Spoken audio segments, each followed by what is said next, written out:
export is not having a very good time either. About 20% of your economic activity comes from the oil and gas side, mainly gas. And you're down about over 11,000 jobs from when you peaked in 2008. So 11,000 jobs since when? 2008. You peaked back when the Haynesville Shale peaked. Mm-hmm. Remember the Haynesville Shale stuff that occurred up there? We had about 140 rigs. You now have about 30. You have about 35 now. The good news is you were down to about 16, and now you started to pick up some as the price of natural gas is going up.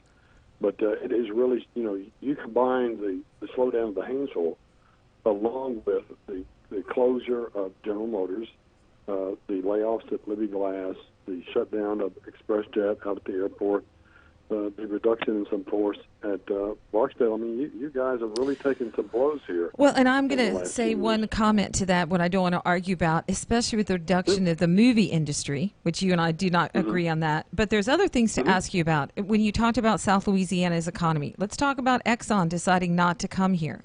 Were you involved in that conversation? Did people come to you and did you kind of war against the economists in South Texas? Actually, one of their lead economic developers there is actually from Louisiana that persuaded Exxon. Right. Yeah. Mm-hmm. Yeah, I think our I was not involved in this directly. I think from almost the beginning that Texas had a leg up on this one.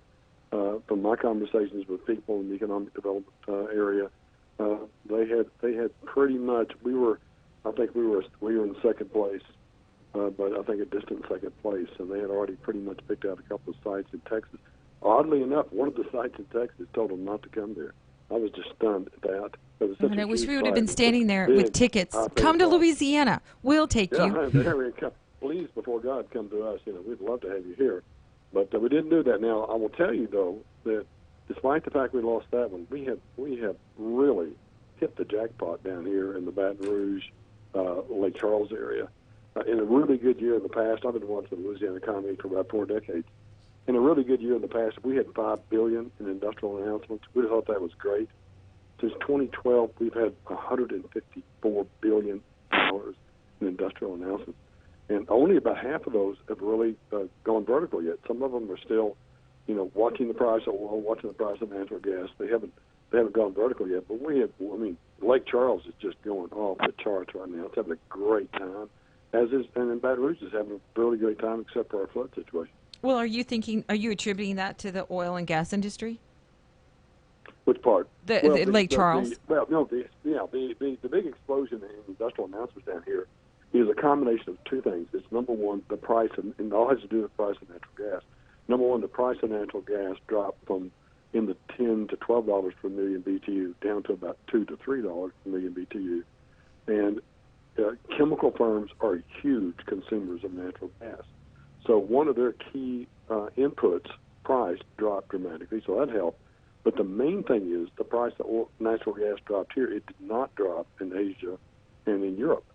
It stayed very high there. And as a result, if you look at the world demand for chemicals, the pie has not grown very much. Our share of the pie is growing like crazy because we're kicking the behinds of the European and Asian chemical firms. They can't compete with us. Because we're selling the natural gas? So cheap. Are we able to export that natural gas across the ocean? We actually, the price of natural gas is so cheap here relative to what it is in other countries. You have matter of fact, you have the largest capital investment in the history of the state that's underway right now down in Lake Charles. It's the Cheniere LNG export terminal, $20 billion. What they're doing is they're taking natural gas in gas form, going through a series of machines called trains, which converts it into 1/600th of its volume into LNG, put it on LNG tankers, ship it to Japan, to Europe, to other places, and they then reconvert it back into natural gas, use it to generate electricity, et cetera. That is amazing. So, Dr. Scott, hold on just a moment. We're coming up on a break. You're going to be on with us after this, Dr. Lauren Scott, to tell us about the economy and the good news for Louisiana.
You really got me going. You got me so I don't know what I'm doing. We are back at the CL Bryant Show. This is Michelle sitting in for CL, that fresh conservative voice. And as promised, that voice is being spoken by Dr. Lawrence Scott. He is an economist, a leading economist in Louisiana, a professor emeritus LSU, Baton Rouge, and he puts out annually and has for the past 35 years the Louisiana Economic Outlook. Is that correct, Dr. Scott? And that's correct. We do forecasts for all the different areas of the state. As a matter of fact, we put it out in about the second week in October, and on the Friday of that week, I actually come up to Shreveport, and Derek England out at the port of Caddo Bossier host a presentation of the results for y'all's area and for the state as a whole. Well, and if our listeners want that, they can. We'll have some information on our Facebook page. They have to actually purchase that from LSU in Baton Rouge to help fund higher education. That makes sense. Yeah. It's about a 100-page document. It gives you a lot of history on each one of the metropolitan areas along with 2-year out forecast. And they can call the economics department at LSU, 225-578-5211, and they can arrange to get your copy, either electronically or in paper. That's amazing. Well, let's get to some quick answers to some of these hot buttons. You were quoted the other day giving praise to Bobby Jindal for saving us $2.7 billion since 2013 with the privatization of charity hospitals. A lot of people would argue with that, both Republicans and Democrats. But what do you what do you base that on? Well, what we did is we looked at when the privatization took place, there were monies that suddenly came flowing into the state budget that were not coming in before. Some of the new partners, the new private hospital partners, started paying lease payments on facilities to the state, and then, luckily, the federal government more than matched that, something we call the FMAP. They more than matched those payments. Then, suddenly, because of the way things are run, it's one of the weird federal rules, the federal more than matching actually the physician payments that were used. And then in addition to that, there was a lot of facilities that had to have repair work done on them. The state was going to have to make those repair work. Well, the private hospitals did that. So suddenly the state had, over a 4-year period, about $2.7 billion in monies coming in the Treasury. They did not have coming in before. It was one of the really nice, weird benefits of the privatization effort, not counting, the fact that people don't have to wait as long for emergency rooms, don't have to wait as long to see docs. You have access to the top-notch care without having to go to New Orleans for it. So there's a lot of benefits, but one of the weird good ones was this amount of money that was coming into state treasury. Well, that's very interesting. I mean, I think there's a lot of conversation about that. Can you speak to that up in North Louisiana? I mean, you're very familiar with us trying to work through sure. university health. Yeah, we are actually working, about to finalize a study. There's going to be some information put out on this around the 10th or so. We're actually doing some work on North Louisiana area, what we call the Shreveport region, which goes all the way across 6-7 Monroe. But it's one of the weird things. One of the biggest contributors to this $2.7 billion was your area. I mean, your area probably contributed about a third of that money. Now, when that money came in, it went into the state general fund, and then it came back to you folks, and mainly through higher ed, getting more money for higher ed and health care. A better way to look at it, there were cuts that were going to be made to higher ed and health care that did not have to be made because of these monies that showed up. And, we're not hearing enough about that, Dr. Scott. It's so interesting how, even within our own state, we're not getting the facts and figures. So briefly, just quickly, I know you're not very familiar with it, but the Louisiana Republicans from the Appropriations Committee came out with a budget reducing expenses by $230 million and still maintaining full funding of TOPS. What are your thoughts on that? Well, I think the governor and the legislature have a real problem on their hands, and the problem, number one, is they've got a shortfall. And in a shortfall, you can do one or two things, or a combination thereof. You raise taxes, or you can cut spending. The problem with the raising taxes part, and I've already mentioned this, there are three areas of the state that aren't just hurting a little bit, they're hurting a lot. And that is Lafayette and Houma. Lafayette's lost 16,000 jobs. Homa's lost about 11,000 jobs. Y'all have lost about 11,000 jobs. It's really tough to go into those areas and tell business people who have been having to cut back on their spending, hey, look, we got to keep state government at the same level. We can't cut back here. Higher taxes are a hard sell when the economy's doing well. It's a really tough sell when the economy's been in a recession since August 15th. Okay, now when have we been in a recession? It's a really tough sell. A recession since when? We've been losing jobs since August of 15. So you say that we've been in an economic recession as a state since August of 2015? Right. But that's primarily because of the big hits that have taken place in Lafayette and Houma, and to some extent you guys. You're like job loss. So I guess talk to me about budget cuts rather than tax raising. I mean, I think that was the direction they were going in with these $230 million worth of cuts. Do you think there's a place that we can cut? Oh, well, unfortunately, there is, but unfortunately, there's only two places that we can constitutionally cut. That's the problems with our state budget. And there's, again, another problem that the legislature, the governor have. There's really only two places. What about statutory dedications? And that's higher education and healthcare. And they can't do anything unless they can't cut any other areas unless they go in and change. We have a constitution. Well, and I know there's a group of people that we speak to around the country that are trying to come in and talk about having that Constitution Convention. Well, we just have about 30 seconds left. Dr. Scott, what would your parting remarks be to the listeners tonight? Well, we live in a state that's very much dependent on oil and gas, and when you do that, when you have a state like that, when it's really, really good, it's really, really good. When it's really, really bad, it's horrid. This will pass. I think the price of oil, the price of natural gas will go up, and we'll start seeing recovery, hopefully starting in early 2018. So excellent. We'll be out of this mess by then, do better. Okay, and we're going to have you back to talk about the national economic forecast as well. Thank you very much, Dr. Loren Scott. Okay, thank you. Bye-bye.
We are back at the CL Bryant Show with a bunch of sharp-dressed men here in the studio. I think Jay played that for himself because he's always sharp-dressed man. Well, we have another sharp-dressed man with us. Jason Emmerich is no stranger to the CL Bryant Show. He's an international lawyer. He's a political advisor. He does campaigns, manages international campaigns. It's incredible, the stories. He's the chairman emeritus of the International Young Democrat Union, the world's largest center, right, and conservative youth organization, and he is the secretary of the National Young Republicans Federation, soon to be the chairman of the National Young Republican Federation. How are you? And you're in D.C. tonight, aren't you, Jason? I'm in D.C. tonight. Yes, I am. It is a beautiful night here in D.C. Actually, I am pretty well dressed, if I do say so myself. Well, it's radio. Nobody can tell if you're. You can just tell people. You know. I mean, you should see. That's what we're going to believe. That's what we're going to believe. Well dressed. So, what are you doing in D.C. tonight? Well, tonight I'm up this evening for an event with the American Council of Young Political Leaders, which is actually an exchange that's run through our State Department. A great program. It's lasted. I want to say last at least 3 decades. People like Kevin McCarthy have gone through it. Matt Pinnell, Scott. Well, Kevin McCarthy. Kevin McCarthy. Isn't he from California? And what is he's on our whip? And he's a minority. What is he? He's the majority leader. Majority leader. Okay.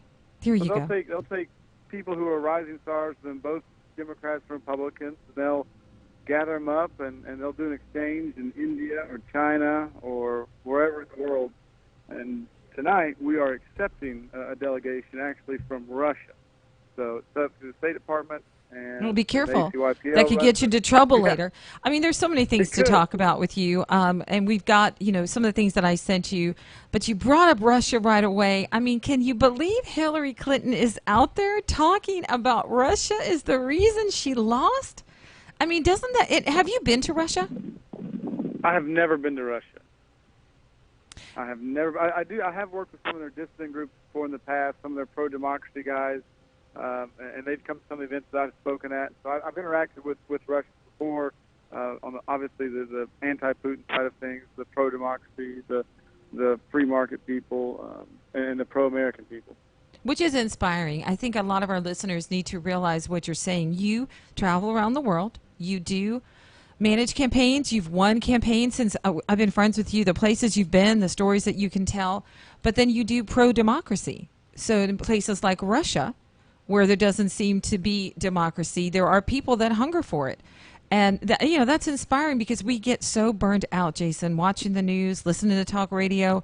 But you travel around the country with young Republicans. And for everybody's information, that's people under 40. Republicans from voting age of 18 to 40 years old. And you travel the entire nation for this. Talk to us about the hope for the future. Look, I think there's a lot of excitement. I've always been a YR, that's a young Republican, and most often people go to college Republicans and then eventually find their way to young Republicans. But I actually started early in campaigning, and I joined when I was 18. I couldn't wait to be a young Republican. So I've been in this organization now for quite some time. I'm 32, so I've seen both sides of it. And I'll tell you, the last 8 years under President Obama, it's been real tough, and there has been a lot of excitement across the country. We've had some great gains with gubernatorial races, obviously with Scott Walker in Wisconsin. We've had great success in Florida. We've had great success even in New England with Republican governor in Maine, New Hampshire. Now we're Vermont, Massachusetts. So there's been spots. We've won back the Senate. We've won back the House, and when we first were getting going in 2008. But now to finally have a president, have someone like Donald Trump that's in there and who fights for people who are the forgotten man around the country. And I like to say I grew up in that. I'm from Appalachia.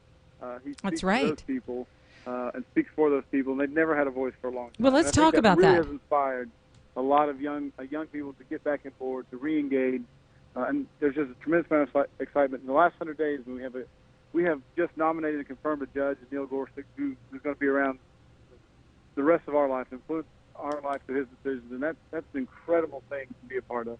Well, and just to remind our audience, you were not always on the Trump train. I was not always on the Trump train. You and I were on different trains at different times.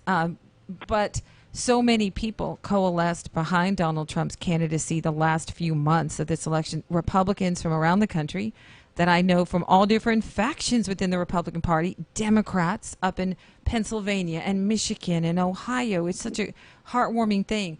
But you weren't always on the Trump train, and now you are. And I love what you said about him. And that's what touched my heart, is that he hears the forgotten man. He really does hear them. And there he is in Washington trying to drain the swamp. I don't know if you saw this interview. I mean, they tried to make a big deal out of it yesterday where he said that the job is harder than he thought. And they tried to make it sound like he couldn't do the job. You know, the job is harder than he thought, not because he doesn't know how to move policy. It's that the swamp needs to be drained on both sides of the aisle. Oh, it's absolutely true. I mean, there is a DC culture and DC mentality, and he doesn't fit in it. And that's exactly what we need in a president. And just to go back, no, I wasn't. I was with Ted Cruz. I'm very proud Ted Cruz supporter, was his young professional national co-chairman. And you know what? But it was a real easy decision for me to come back in the booth and to punch Donald Trump's name in, especially for someone like Hillary Clinton, who is everything that the swamp is about. The most Everything. crony, capitalist, corrupt political official, a corrupt family that have just used their positions of power and influence to enrich themselves. And that's everything that's wrong with the swamp. And that's exactly why Donald Trump was elected. And that's not what the media says. I mean, they've used their positions of power to enrich themselves. And now you have Obama speaking for $400,000 a pop.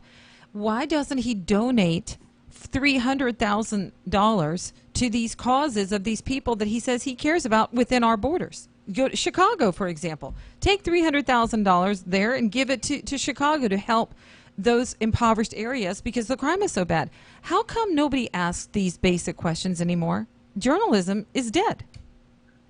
Well, absolutely. You have the same news, quote unquote, news outlets having stories 5 years ago now about Mitt Romney saying he doesn't think $300,000 is a lot of money, and then this year people praising Barack Obama for earning $400,000 for giving a speech. Now, I'm for anybody making as much money as they possibly can and doing with it whatever they want that is within the law. But just how people cover it and the spin they want to put on it, and just the utter hypocrisy of both the media and the Democratic Party and their leadership is really Well, there's such a around the difference country. between earning money the way that Donald Trump does, working and earning money, and Mitt Romney. But you just said that the Clintons made their money using their political influence. And that's the same thing that Barack Obama did. And somebody mentioned this to me, and I think it's brilliant. You know, why is it that a president doesn't have to sit out before he starts charging that much money for a speech? You know, there needs to be just some kind of ethics involved that you have to wait 4 years, kind of like when you leave a job in TV and you have to, you know, a non-compete clause. I mean, there needs to be some type, you're an international lawyer. I mean, there's some type of ethical thing when immediately you have the biggest job in the world and now you're going to start charging an arm and a leg just to come into a party as a guest. Well, it certainly does look unique to people from around the world who are just baffled by the billion-dollar industry of politics that is here. Whenever I run campaigns internationally, it's not for massive sums of money. It's nothing like it is here.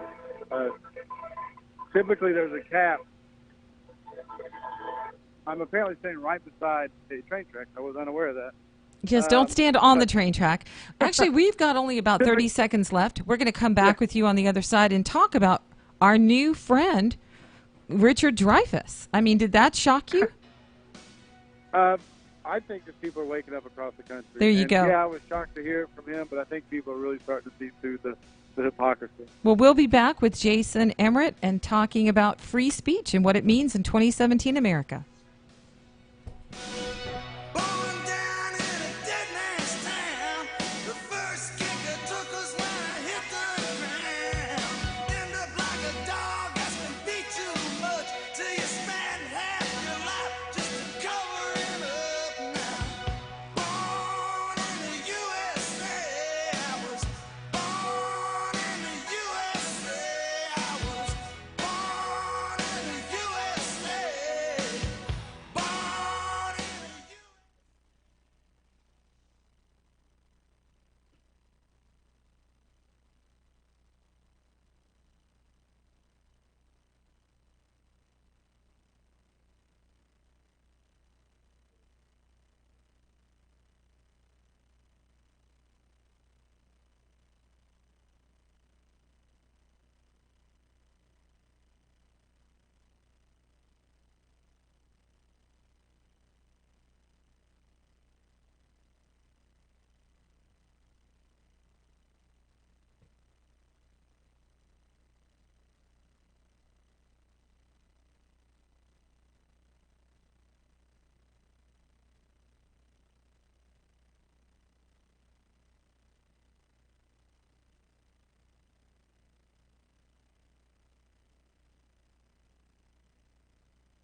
Yeah, that was us counting down with Leonard Skinnard, Saturday Night Special. We are on with Jason Emmerich. I'm sorry, Jason. We have a guest in the studio who's clamoring to talk to you. So we're on with Jason Emmerich, who's going to be, he's an international lawyer, all these different amazing accomplishments, and he's also going to be the young Republican president across the nation. But we have in the studio with us a young man. His name is Patrick Harrington. He is a lawyer. He graduated and passed the bar and is practicing law here in Louisiana. And you know, Jason, he also just ran for state rep. And he looked in your bio and said that you ran a state rep race, and I guess in Lafayette? No, I ran actually in my hometown. Well, not in my hometown, but in Knoxville, Tennessee. It was one of the greatest experiences of my life. I lost by 28 votes, and I'd do it all over again. And how were you, like, under 30 when you did it? Yeah, I think I just turned 30 the day before the election. In Tennessee, it's August 5th, so it's like a week before I turned 30. Well, there you I go. just turned 30. Well, in And Louisiana, the entire time I was a 29-year-old. So. well, Patrick was is 26. 27. 27. Yep. So he just ran a race. He endorsed his opponent, who is amazing, who very you'll much. get to meet when you come back. But Patrick wanted to chime in on this. He's a lawyer like you. So, you know, we really want to focus on millennials on this show because we don't believe that all millennials are liberal socialists. We really don't. So we wanted to talk about this Richard Dreyfuss comment. He was on Tucker Carlson. And he was actually chiding Tucker about comments that he said were unconstitutional. But then Richard Dreyfuss, the actor that we've all thought was so liberal, you know, interrupted Tucker and said, by the way, I want to agree with you about the Berkeley thing and free speech. Talk to us about that, Jason. Well, actually, I think I have a really unique perspective on it. Is because I'm actually an adjunct professor. That's why I spent so much time in Louisiana. So I teach a couple of classes a year at the University of Louisiana in Lafayette, mostly international politics. So I am deep in the political science department. And I think free speech is the exact free speech and being confronted on what you believe or don't believe in or what you agree or disagree with is the whole point of college in the first place. And if you're going to college just to have your opinions reinforced, then you don't deserve to be in college, especially not as an institution with as much gravitas as the UC Berkeley has. So I think it's a real shame what's happened at Berkeley. It's a real shame what's happened across a lot of college campuses. But Richard Dreyfuss, as odd as it is to say, is 100% right, and I totally agree with him. I know. Well, and he said that the college president said we don't want to have any, you know, upset and any, you know, I guess challenges and different things like that. And Richard Dreyfuss said that's what college is all about, is challenging you. It's the opposite. And have you been to Berkeley? I mean, California does have young Republicans. We've made friends with them on this show. But talk to us about the climate. I mean, have you been to Berkeley yourself? There's young Republicans at Yale. Is there a young Republican group at Berkeley? I know there's obviously a Young Americans for Freedom group that's out there, and they do a bunch of great work on campus across the country. I'm sure there's a college Republican group out there. I've never personally been to Berkeley, but we have a great group of young Republicans in San Francisco. And you talk about being a ground zero of liberal Mecca. But they're in there, and they're fighting every day, and they push the message, and they're solid conservatives. And it's great to see people getting up and fighting every day for what they believe in.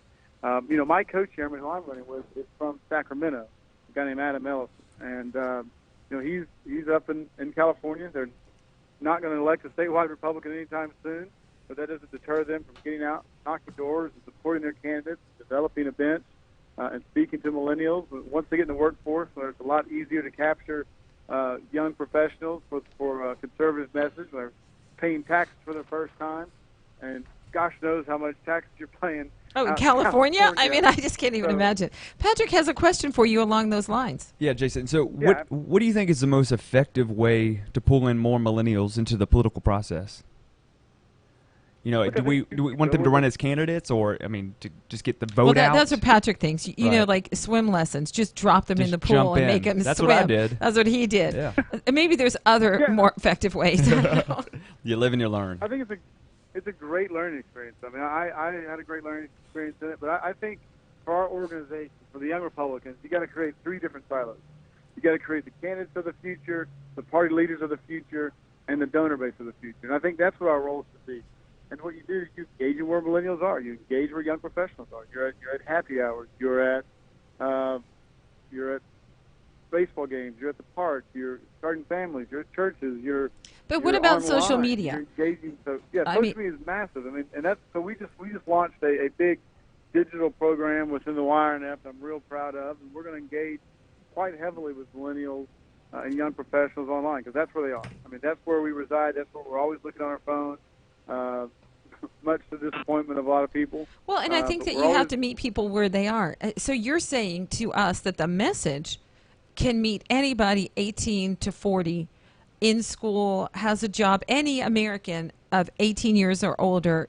Our message could reach them. The mechanism of where we reach them, but you're saying the message is something they'd be interested in. Or are there places you think we shouldn't even go there? It's a real simple message. When you boil down to it, it's about freedom. It's about independence, and it's about creating your own unique environment to live the life that you want to live. That's what being a Republican and being a conservative is all about. And being And an that's American, exactly- that's kind of And being- bipartisan. and having pride in your Right. country. Yeah, and that's both of them are bipartisan. And when people of our generation, I'm quite independent, and people enjoy their independence. They enjoy that we have an incredible entrepreneurial culture within the millennials. And I think that all speaks to conservatism and to what the Republicans are trying to do, and to what we're trying to pitch, and what Donald Trump's been about his entire life. And so I think that's why it's so important right now to engage people where they are, to bring them in this message, so they're not in this fake news media trance that's just blasted everywhere around the country at all times, 24 hours a day. And so now's the time to really capture people before they fall hard on failed left-wing socialist policies that haven't worked anywhere in the world anytime they've ever been tried. So then my recommendation is when you're president of the Young Republicans, you need to hit up Mark Zuckerberg because I think he's not 40 yet. So I think you have time to get him to be a member of your organization. He's an entrepreneur, living his dream, making all that money. It would be great, but I think he's going to take the Michael Jordan line is that Democrats use Facebook too. Michael Jordan famously said, Republicans buy shoes too, so he's never going to get in the political argument debate. Okay, so which Democrats- I respect that. So, Yeah. I think that he's got a job out there. He has a unique message, and I think that to dilute himself into partisan politics probably harms Facebook more than will be worth it. Well, But there's then a just lot have- of people who want to be Mark Zuckerberg who we can attract. That's who we need to get. There you Because go. What we're about is about opportunity. And The for me, wannabe Mark Democrats Zuckerbergs. don't provide the Thank you, Democrats don't want Jason. to give the opportunity. You So probably can't hear it, but that's there's what we some want to killer do. music on right now because we have come to the end of this amazing interview. I cannot hear it, but I'm sad to go, and I look forward to being back on again. Thanks so much. for Thank having you, me. Jason. When we come back, call 318-320-5335 to get your questions answered by our in-house lawyers. 318-320-5335.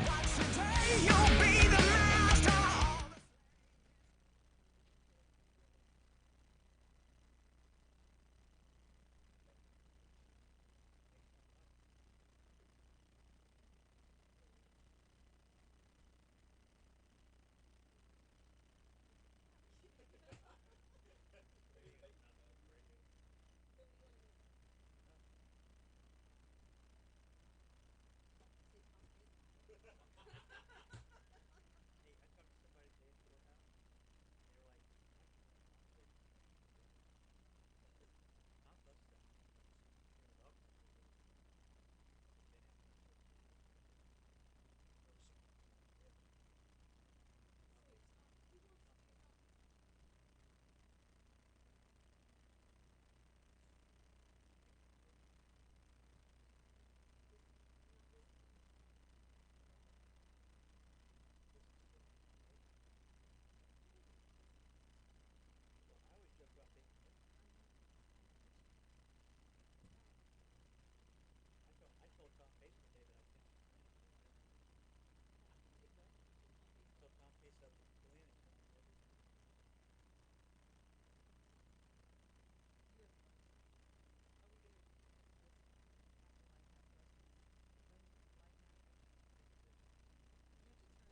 We are back at the CL Bryant Show.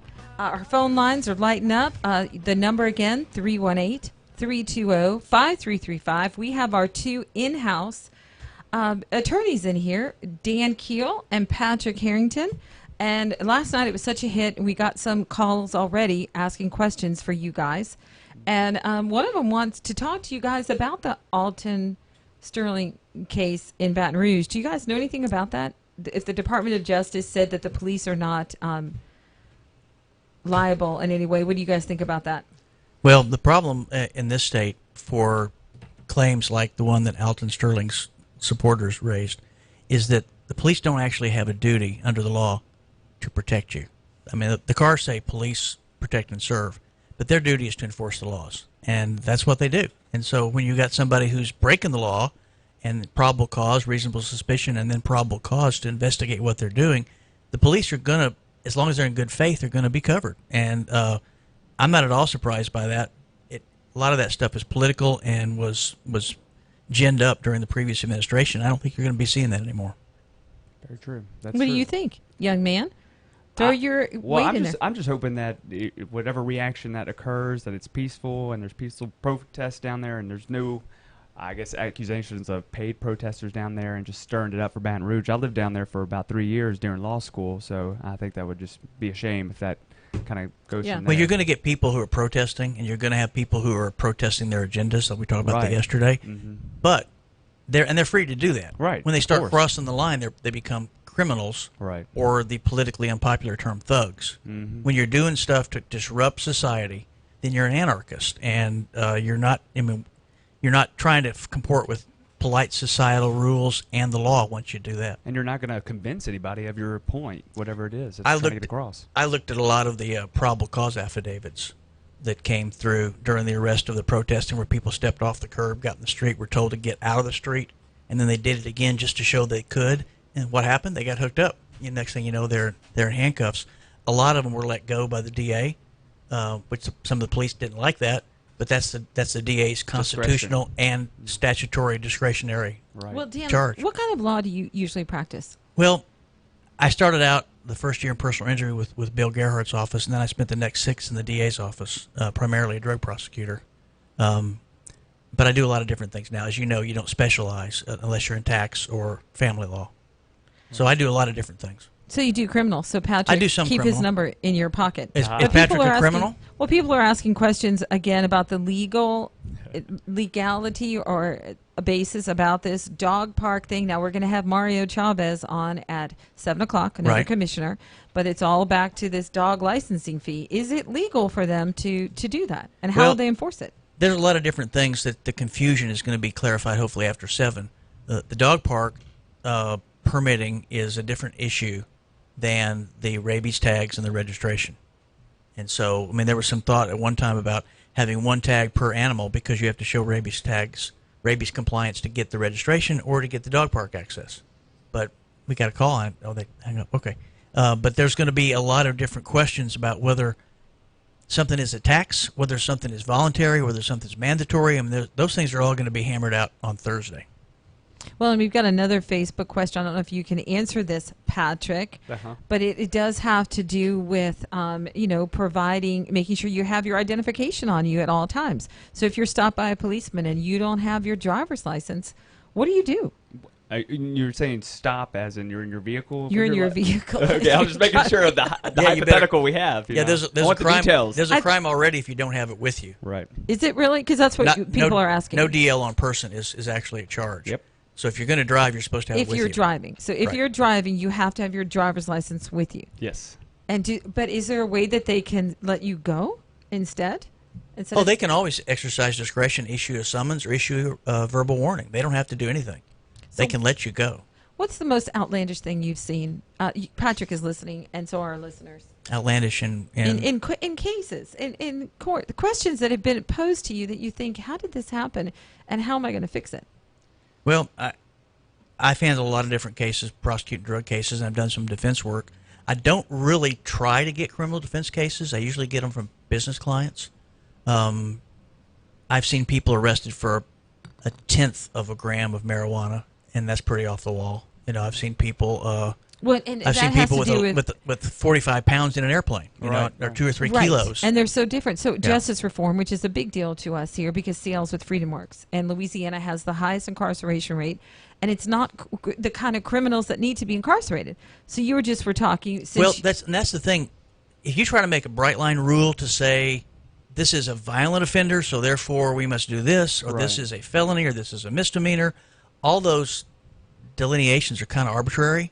You have to look at a case-by-case basis. Exactly. And there's some people who are really bad guys who probably have done really, really bad things, but they can't prove those things. So they could maybe charge them with what they could prove in a drug case. kind of like Al Capone.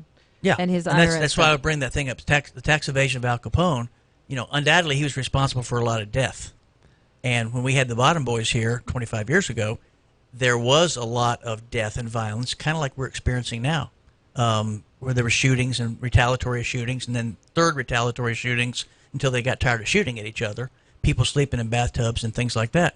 But those people that were causing those problems could be singled out for violating other laws and be focused upon for the other violations, and it sort of solves some of the problems. Well, we only have about a minute left. 17 kilos. Do you have anything to add to that? Well, I would say In 10 seconds? Yeah, 10 seconds. The craziest thing that I've seen just being an attorney for the short amount of time that I have 2 weeks. is how young some of these offenders are. It's really tragic that there's a lot of young kids that get involved with the wrong crowds, and that's important to deal with that there so it doesn't affect the rest of their life. No, that's amazing, especially from a young man. Well, this is the C.L. Bryant Show. We will be back after this. Coming up shortly, we'll have Christy McNally. She is the director of Free Our Internet. We're going to talk about net neutrality. That should be interesting to you, Patrick. Have mercy.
Well, good evening. This is the CL Bryant Show. Our host CL is out of town. He's actually in Ohio tonight, making America great again. And I am Michelle, sitting in for him. Normally, I'm the executive producer, and tonight I am just winging it, doing the interviews. But we've been having fun here in the studio. On with me now is Christy Lee McNally. She is the president of Raven Strategies. She was the state director for the Trump campaign in the state of Maine. And currently, she is spearheading an initiative that affects us all about net neutrality, and it's called Free Our Internet. Welcome to the CL Bryant Show, Christy. Thank you. Thank you for having me on this evening.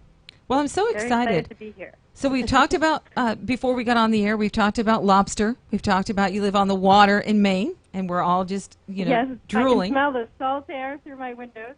We finally get some sunshine here in Maine today. It feels like we've been living in Seattle the past couple of weeks, so we finally had a bit of sunshine here, so I opened up the windows. So. Well, then Raven Strategies is a political lobbying firm, fundraising, and so you had a lot of campaign experience, but you really did have an incredible thing happen. And I've actually met some congressmen from Maine when I was at the inauguration. I mean, you motivated a lot of Republicans to get out and vote, and you gave Donald Trump the only electoral college that he received. In the Northeast, yes, and we actually made history. It was the first time that we split the electoral votes. We're one of the two states that is able to do that, where we split electoral votes, and it was the first time in history that Maine had actually done that. And we actually came very close to winning the 3 for him. We only lost the state by 2.7%, which is the closest we've ever come to since 1988, a Republican winning the state. So we did a fantastic job with a skeleton crew. We worked very long hours, but we did. We had a lot of great volunteers, and my staff was phenomenal, and we had a lot of support from up above. The president came several times to the state. We saw, and the turnout at those events was massive. Yep. Yes, it was. Yes, it was. I felt bad at some of the events, especially towards the end.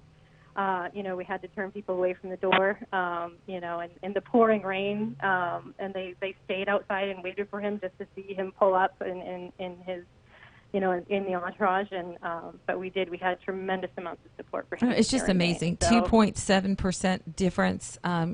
What a turnout. And what do you attribute that to? Because it had to be some of that same feeling that they felt in Pennsylvania. People that...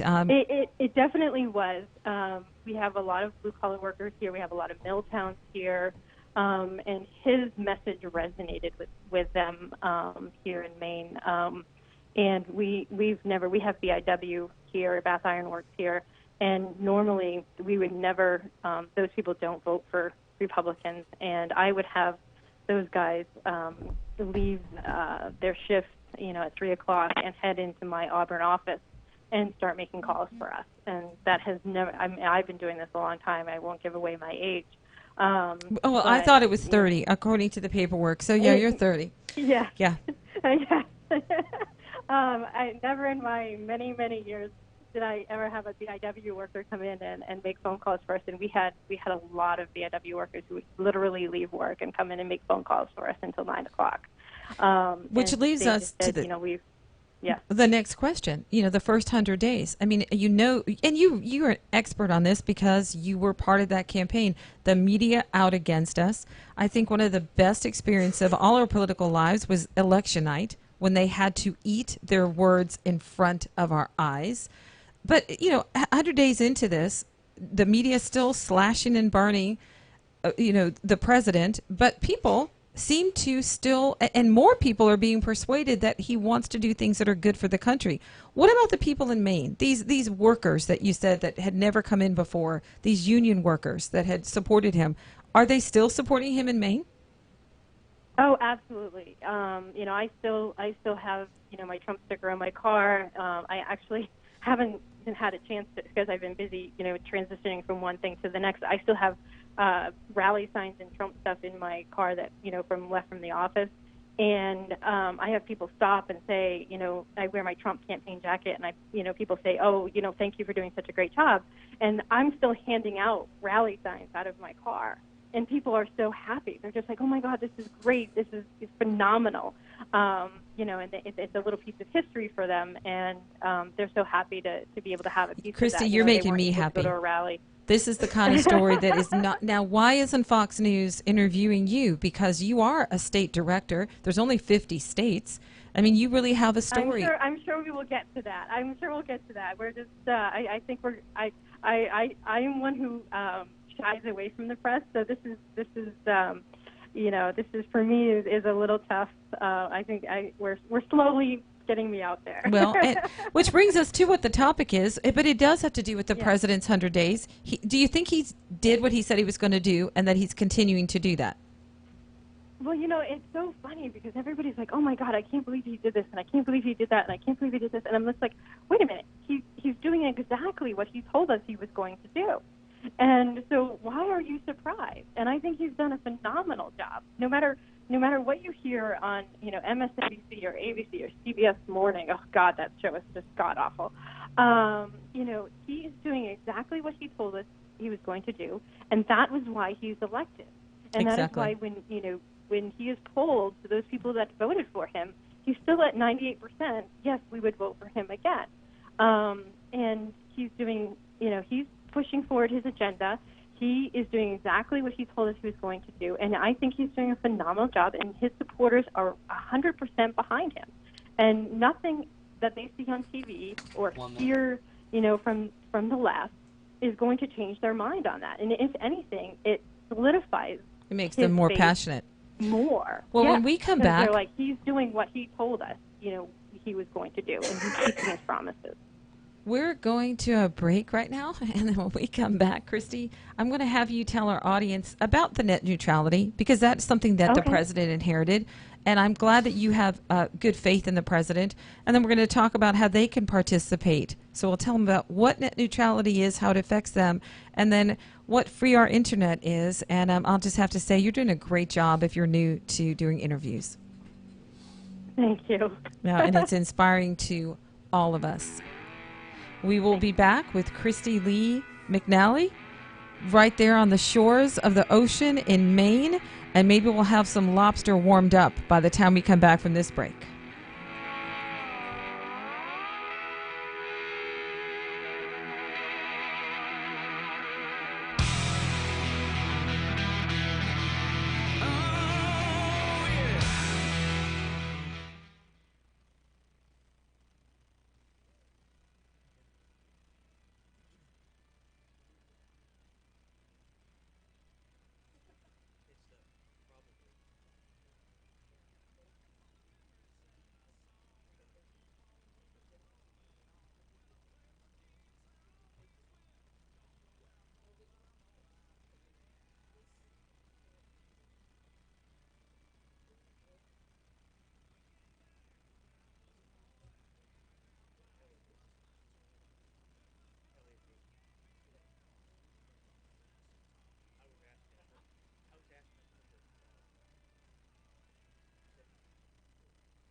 We're back on the CL Bryant Show. This is Michelle filling in for our wonderful host. I never say that to him when he's here, but CL Bryant. And we were playing some South Texas music for you, Christy Lee McNally. She's way up there in Maine. We just want to give you some of our warm, hot weather that we have down here, sunshine. And Christy, that would be greatly appreciated. yeah. Well, and you send us the lobster. We'll make a deal. But Christy, we've enjoyed. We were sitting here talking in the studio. We enjoyed hearing about the success of the Trump campaign in the state of Maine and the good American people.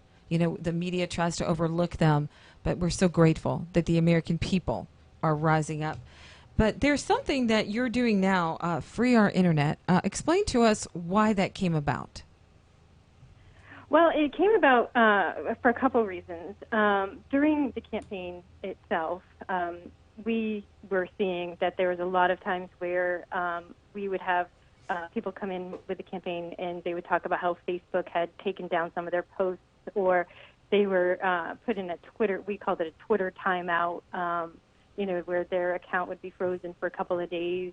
And these weren't people who were, posting crazy things or doing anything, that was considered offensive. It was just they would post something that was positive towards the president, or something that was right, quote unquote right wing, right, or something. I was following a lot of people that would happen to if they posted something that was about Hillary Clinton in a legal or factual way as well. That would be taken down. Exactly. Nothing derogatory. We're not talking about people cussing and saying horrible things. Just the facts. Kind of like right. Exactly. And then it also happened to me shortly, right? Actually, the day after the inauguration with the Women's March, I had reposted something regarding the Women's March and how the Women's March was not for me. That was posted by somebody else, and it was a very factual, just the facts why it wasn't for me, and it was taken down, and I was really angry about it, so I reposted it. And now, is this on Facebook or on your Twitter account? Yeah. No, it was on my Facebook account. And the next morning I woke up and there was this, a friend of mine had sent me this post of this woman who had blogged something. And it was to the Christy Lee that doesn't need the Women's March. And it was just this horrible character assassination. The woman doesn't even know me, had never met me, clearly didn't read what I had reposted because she didn't even spell my name correctly. And this, by the way, is a pet peeve of mine. And yes, ma'am. I spelled it correctly, I promise. And it was reposted all over Facebook thousands of times. And I sent a message to Facebook and I said, I find this offensive. And so my post, which was just a factual, why, why you disagreed, March wasn't for right. me, was taken down. But a character assassination post by a woman who doesn't even know me was able to go viral, and Facebook had no problem with and that. Did they respond to you when you made that complaint? No. They put, we didn't find it their. Well, they said that we didn't find her thing to be offensive. We didn't find it offensive. But then they didn't answer you why yours was found to be offensive. Right. They didn't even send me a message saying mine was taken down. It was just disappeared. Well, as a woman, I want to say that march wasn't for me either. And I have thousands of friends across the country that it's not for them either. So you said the right thing. And it's just so funny how they censor a woman who didn't vote for the president and women who didn't march that day. The censorship is crazy.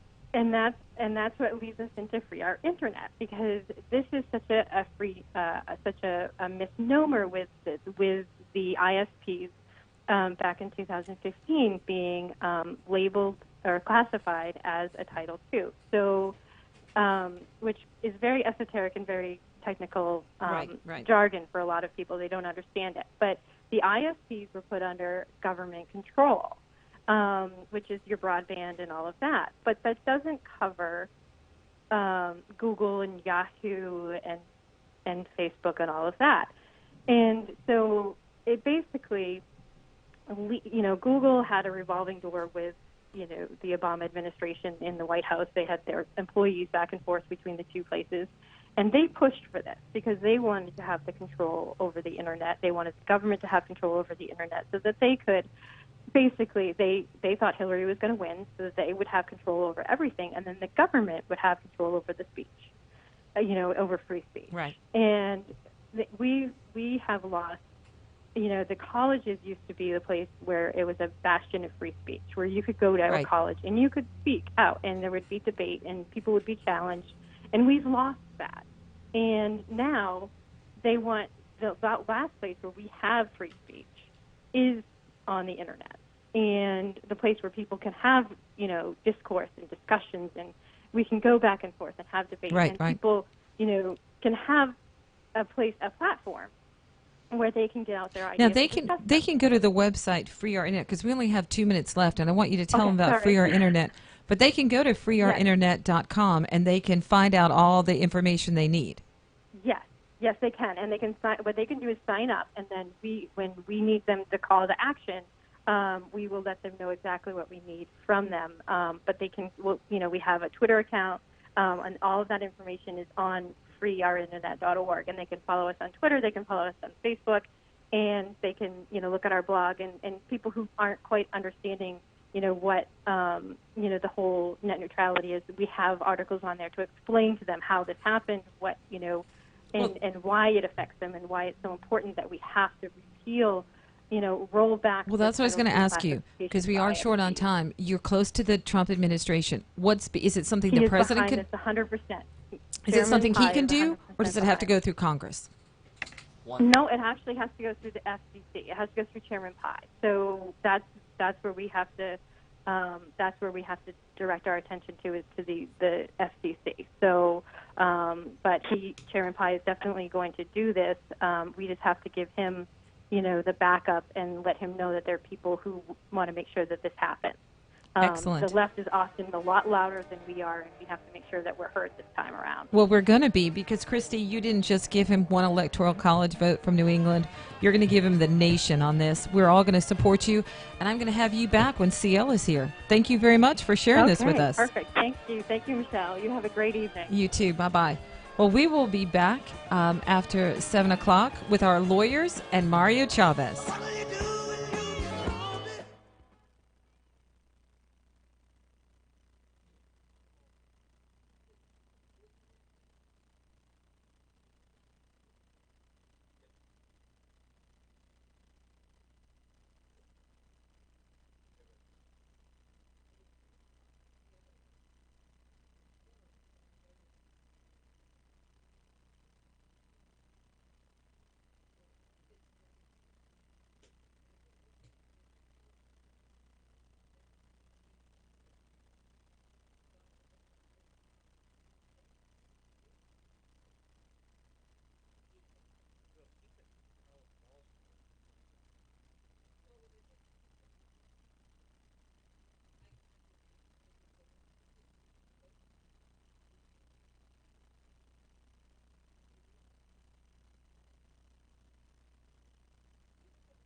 Broadcasting from the Bayou State and all around the Gulf Coast and streaming nationwide.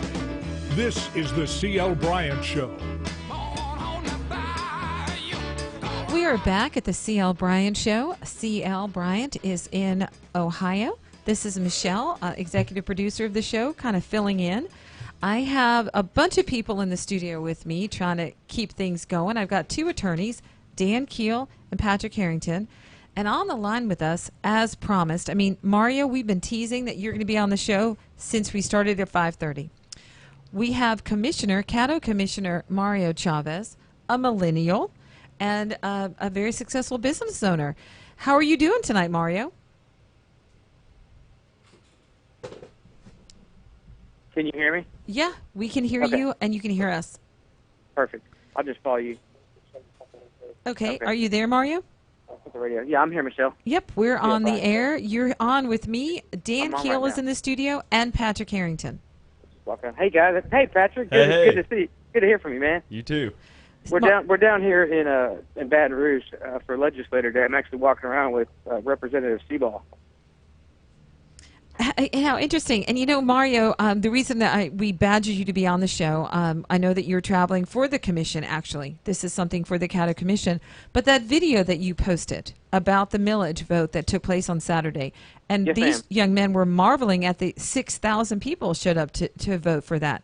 Talk to us about your video said that you felt like people should vote individually and not just do across the board yes or no. Kind of talk to us. Absolutely. Here was my thought process.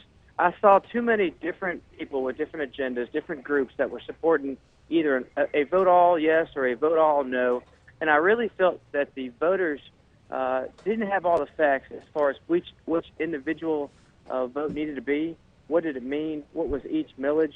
So I wanted to identify what the millage actually entailed, what did it pay for, how much was it, because I saw a lot of people saying things like that we were flush with funds, that we had $121 million. The numbers were very incorrect.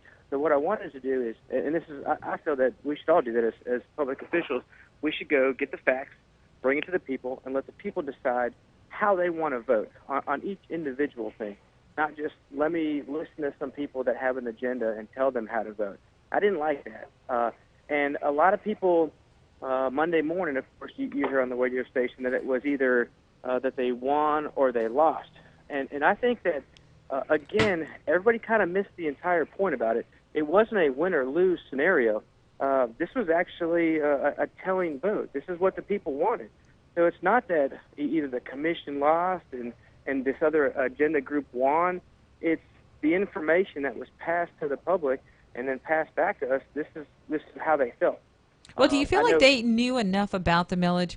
Because I think there's a lot of people that are just going to vote no.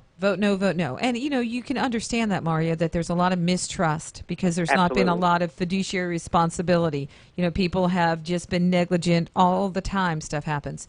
But what services are going to be affected because of this? Because the first one's going to be Parks and Recs. And so parks and recreation, parks and recs. And I personally, I like to go ride my mountain bike at the Monkey Trail.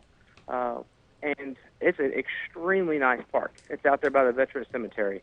Do I think they're going to close that park down? Probably not. Are the amazing trails and the upkeep going to be able to stay there? I don't know. Looking at the budget, and I learned this, there's about $1.5 million that comes in off that millage. Now, in the bank account currently, we have $3 million. It takes $1.5 million a year to run Parks and Recs. So obviously, we have 2 more years left. That millage will run out next year. It's going to run out in 2018. So we have 2 years after that the bank account will support running the parks. But obviously, when the money runs out, what are we going to do next? We're going to have to look at, and I hate to do the gloom and doom that we're going to cut stuff. But obviously, there will have to be some changes made. You can't run your household in debt. You just can't do it. One thing that I do want to press is I called up to the registrars of voters. I wanted to get the data because that's very important, gathering the data on what's real, what's not real. And I wanted to see, and I did this today, the voters in my district. How did they vote? What was the numbers? What did it look like? What was the climate? And you wouldn't believe, but the lady actually told me, she said, you have no idea how many people called me and asked us, were we voting on the dog tax? So that right there tells me that a lot of voters were misinformed Yeah, because misinformed. they said that many people. She couldn't even tell how many. She said she was just inundated with calls. over and over. Well, talk to us Right. real quick about the dog tax. Mike Middleton called in last night. Is it true that it's optional and it's only $10 and you're voting on it on Thursday? Right. And to be honest with you, I don't even know if it'll pass on Thursday. But when it was brought to us, it was actually a yearly thing. And if you watch the committee meeting on the video, you can see, and a lot of people don't, and that kind of shocks me too, because you can go online. It's not very hard to find. You go on the Cattle Parish website and you watch the committee meetings, and you can actually watch the video to see what happened. But the commissioners were the ones that not only took that from being a yearly fee down to a one-time fee, and a lot of people, they have the misconception too that it's just like a new fee. We're trying to coincide it with the rabies fee that they were already paying for, and we're trying to do it voluntarily. The end result is obviously to gather a database where we can get the pets back to the people. And that's the key to it all. There's a lot of sizzle that's not necessarily been sold. People are seeing it as a tax because the opponents are trying to kill it. You got it. And at the end of the day, it all boils down to education. If people will educate themselves, and they're not voting on what these other groups with these agendas are pushing out there, I think obviously the parish would better. And look, I take that to blame as well, because that's my job. My job should be to educate the people. That's right. So Mario, we're coming up on a break. Hold on just a moment, and we'll be back with you to talk more about the dog tax and registration. Other things. Registration. There you go. We're on with Cattle Commissioner Mario Chavez.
Yeah, there's you go. Boys are back in town. This is Michelle filling in for C.L. Bryant on the C.L. Bryant Show.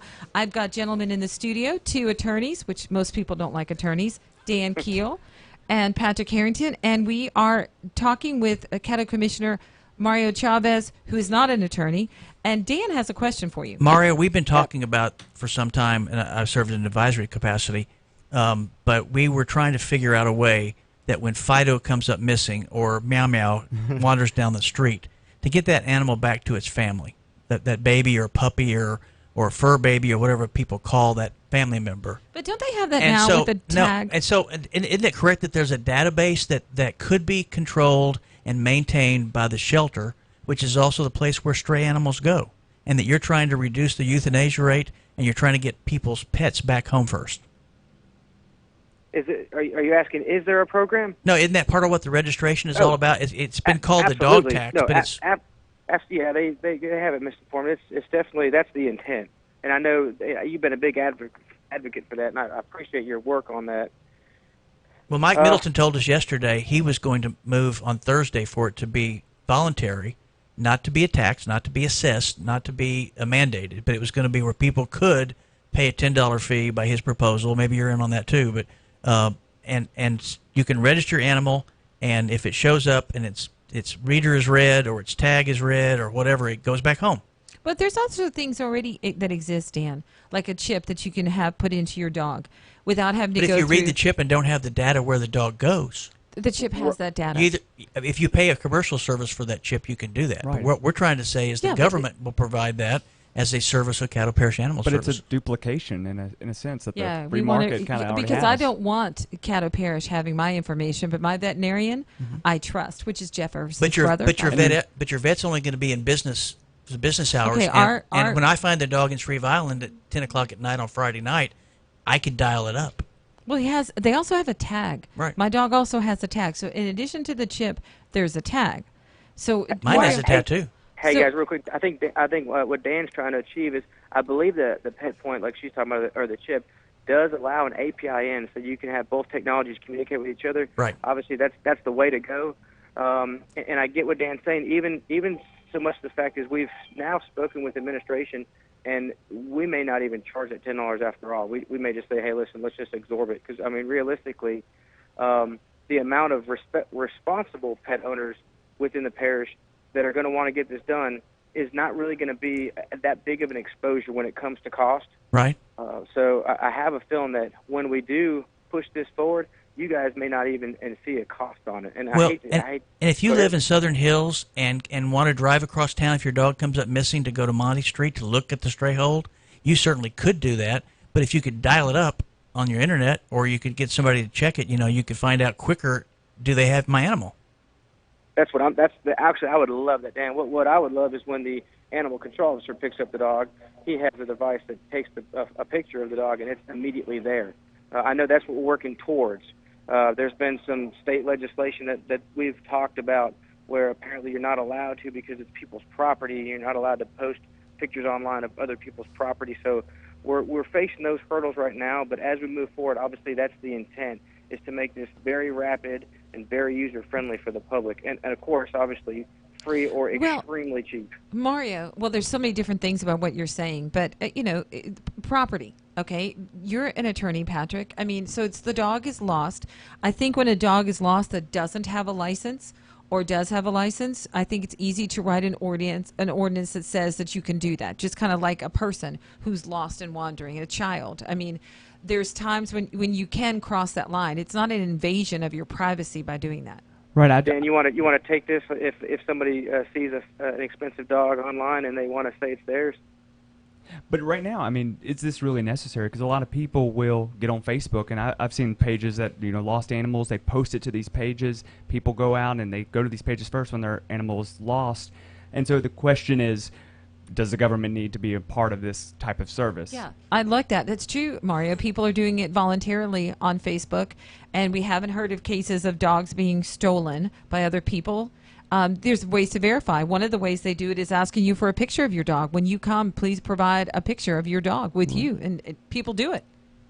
The only downside of that is you could take the picture, extrapolate the dog, put a different background, and then come back and say, hey, this That is is my dog. Here's my absurd. picture. The person No, who's going to go into doing that needs to help us, reduce the debt. Dan, I don't know if we Dan have those knows- left. No, Dan Well, yeah. knows that it's been done. Dan will agree You can with that. Photoshop an expensive fighting pit bull into a family scenario and come and retrieve it from the shelter. What you can't do then is have your veterinarian verify, because responsible pet owners have a relationship with their veterinarian to confirm it.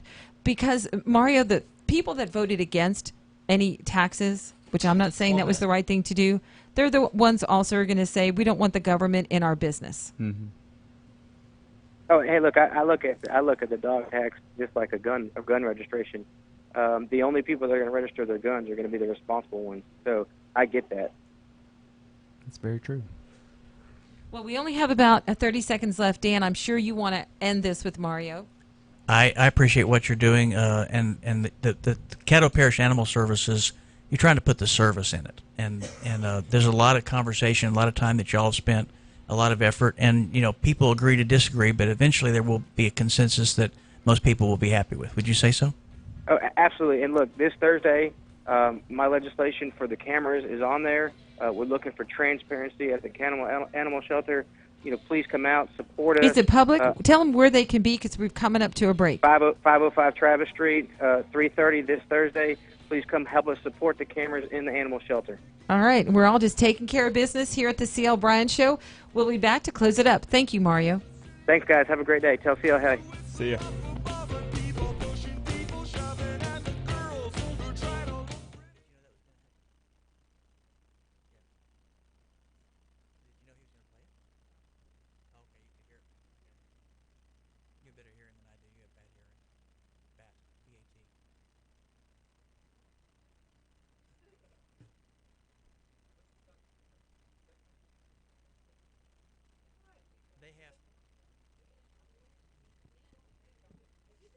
Ryan's bill doesn't do what he expected it to. Yeah, several times. Well, you want to know a funny little story? Okay, so I'm sitting there. McCarty's sitting over there. Robbie comes in, and then later brother comes in. Ryan, yeah, the other one was indisposed, and so I look at Aaron and I said, "We got one in the Senate. Wait." I said, "We got one in the Senate. We got one running for the House. We got one in the big house." What's with? And he goes, "Please don't." Robbie goes, "No, please don't bring that up. I don't need it right now." I said, "Well, we're going to talk about blackface, and we're going to talk about God and how you're." And yeah, and we had that conversation with him. I mean, you. Yeah. We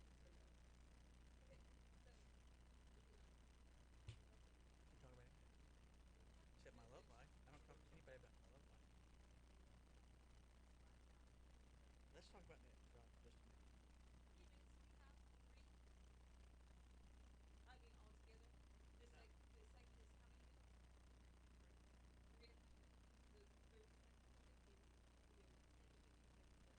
Okay.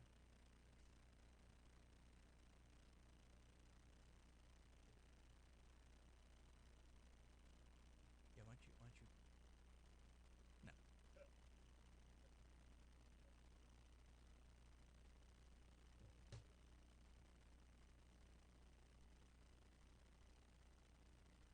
I thought Seabot was going to run against Foster because the Public Service Commission was like the step governor. That was for a long time. But I think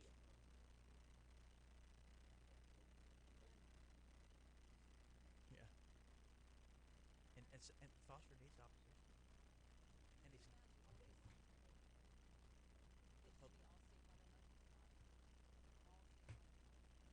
think so.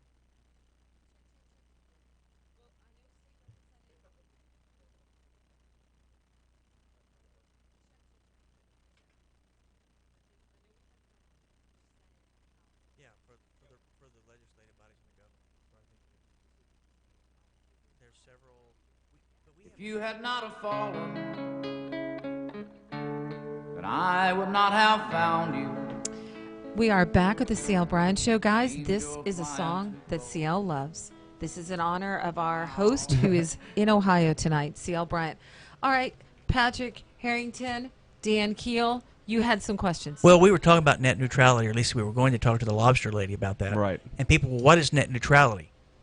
And Patrick and I were discussing net neutrality in theory is that the internet service provider who puts the plumbing of the data into your home doesn't favor itself, that it's neutral, that it's just a connection. Right. And you were suggesting that perhaps maybe that people could have the market forces apply. Right, that the free market would kind of decide that if an ISP wants to restrict... Tell them what an ISP is. Sorry, Internet Service Provider, ISP to save time. ISP, if they want to restrict certain content or certain pages... Give us an example of an internet provider, like Bell South. There you go. AT&T. Suddenlink. So whatever. all of a sudden you And want they say, AT&T not- to say we're not going to have any Republican information on here. Yeah, well, what if Suddenlink said you can't get to your Republican sites? Well, then that's what she's asking. Which is what is happening now. So, this is kind of what she's alluding to. I mean, you're not really into this and you not so But much. it's really with, a two-part with thing. Tea Party, extreme, and when I say extreme right wing, I don't mean people that are skinheads or racist. My boss is an extreme right wing person, and a lot of our stuff is edited and looked at, and we're not getting the kind of looks that we used to get because we come out with the truth. But the focus for me is that these are private companies that they make a choice. They should have that freedom as well. Should they censor us? AT&T has the right to censor us? It depends on the ISP discussion is a little different because ISP, if the government is involved in regulating them and they in effect become part of the government, then there's a problem obviously with what they limit. The government if they looks are at them as limiting. common carriers. For a while during the Obama administration, they were going to regulate them under the auspices like they do power and they do phone lines, actual hardwired phone lines. Right.